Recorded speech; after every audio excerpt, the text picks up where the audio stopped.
Tomorrow is the big vote on Theresa May's Brexit deal. So what do you think? What will happen over the next 2 weeks? Well, these are very dramatic events currently in the UK Parliament, but of course in the UK polity in general. So the general expectation is that her deal will be voted down. In fact, today there was a so-called weighted letter from Juncker and Tusk coming, and she was banking on it to give some assurances, but nothing much came from it. Yeah? So I think the positions will harden. There will be a few MPs who might change sides, but the general expectation is she will lose. The question is by how much she will lose. That makes a difference whether she will stay on and go back to Brussels, try to renegotiate something. But I think generally the expectation is that she will lose by over 100 MPs. What happens then? Well, then the question is what will be the strategy of the Labour Party? Corbyn is still very guarded when he will table a vote of no confidence, but that would be the next stage. There would be a vote of no confidence. It's generally expected that he will lose it, because even the people from the Tory party who would be against the May deal would still not want to vote for a collapse of the Tory government. Yeah? So that's the next stage. So he will lose the no confidence vote. And then it's really the preparation of something which was quite interesting over the last weeks, that there is a dynamic in Parliament which tries to constrain the strategies of the government. There was a so-called Grieve amendment, which means that if Theresa May is voted down, within 3 working days she has to come back with a so-called Plan B. And that will be Monday, the 3rd day of meeting. So she has to declare what her strategy is. Then the question is, will she still be will she resign or not? If she has somehow, if the vote against her were not too heavy, I guess she will stay on and she will say, oh, I'm going back to Brussels, I'm going to negotiate.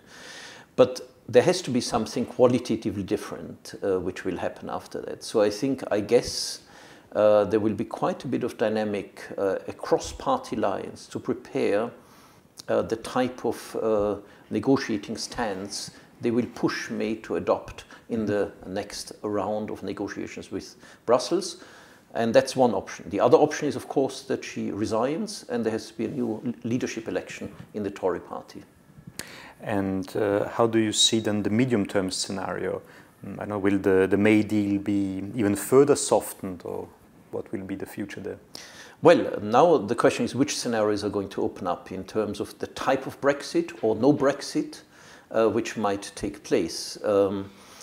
The Parliament was very much moving over the last few weeks to prevent a so-called no-deal Brexit, or how the Brexiteers call it, Brexit on WTO rules, which now is being regarded as being having very heavy economic costs. Yeah?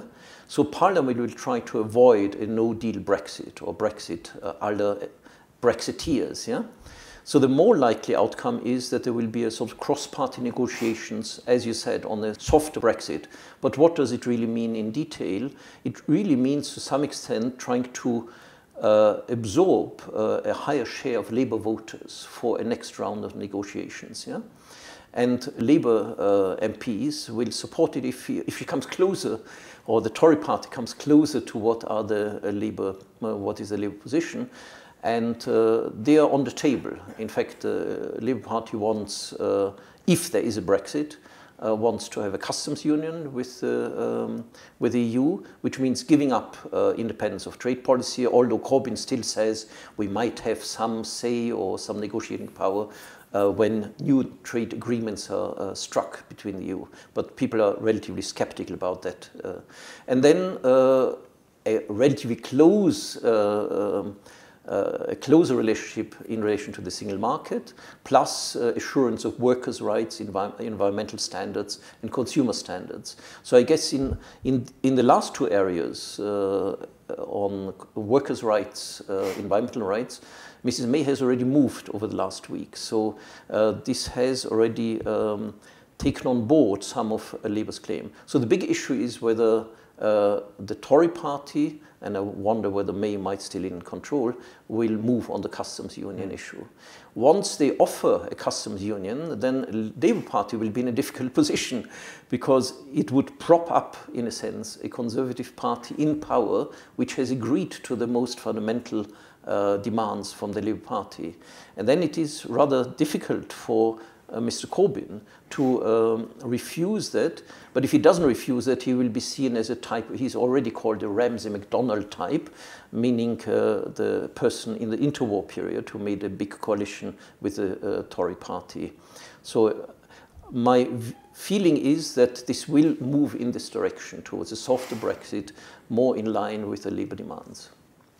So what will then the political implication of all of this be? Will the Tory party fall apart? What will happen to Corbyn and Labour? Well, obviously if one moves more towards the Labour position, there will be even a stronger resistance from the Brexiteer part of the Tory party. And the danger, of course, is that they break away, yeah? If there is a new deal struck of that type. On the other hand, there is still a considerable faction of not necessarily some in the Conservative Party, but mostly in the Labour Party and of course in all the other parties, Liberal Party, Scottish National Party, who want to have a new referendum. So I think the issue will therefore be whether a sort of centrist bloc will emerge, supporting this rather softened version of the Brexit. In that case, it would put quite a strong strain on the maintaining unity in the Tory party. And as I mentioned before, also the Labour Party will be under pressure because on the one hand, some of their demands are accepted, probably some of them, and on the other hand, if they do accept it, they would prop up the Tory government. Yeah? So I think we are in a rather uncertain situation.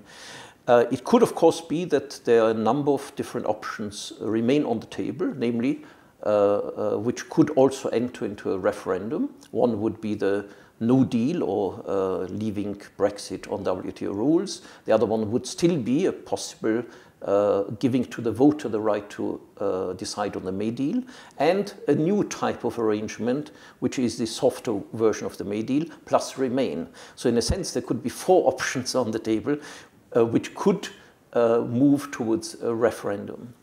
Now, once a referendum is tabled, and it might have support at that point in Parliament, well, first of all, of course, I didn't mention that the EU has to agree on the extension of Article 50. In fact, there was already a pronouncement by Mr. Tusk that it's possible that this delay of EU leaving and using Article 50 might go up to July. Yeah? So this gives the UK Parliament and the government in power a possibility to have first a new Tory leadership election, plus possibly moving towards a referendum. And I think once the referendum is tabled with these 3 or 4 options, it will be very difficult for Mr. Corbyn. Yeah? So I think the Labour Party will come under tremendous strain because from the electoral point of view, he doesn't want to lose support in those Labour seats, which are the majority of Labour seats which voted in the referendum for leave.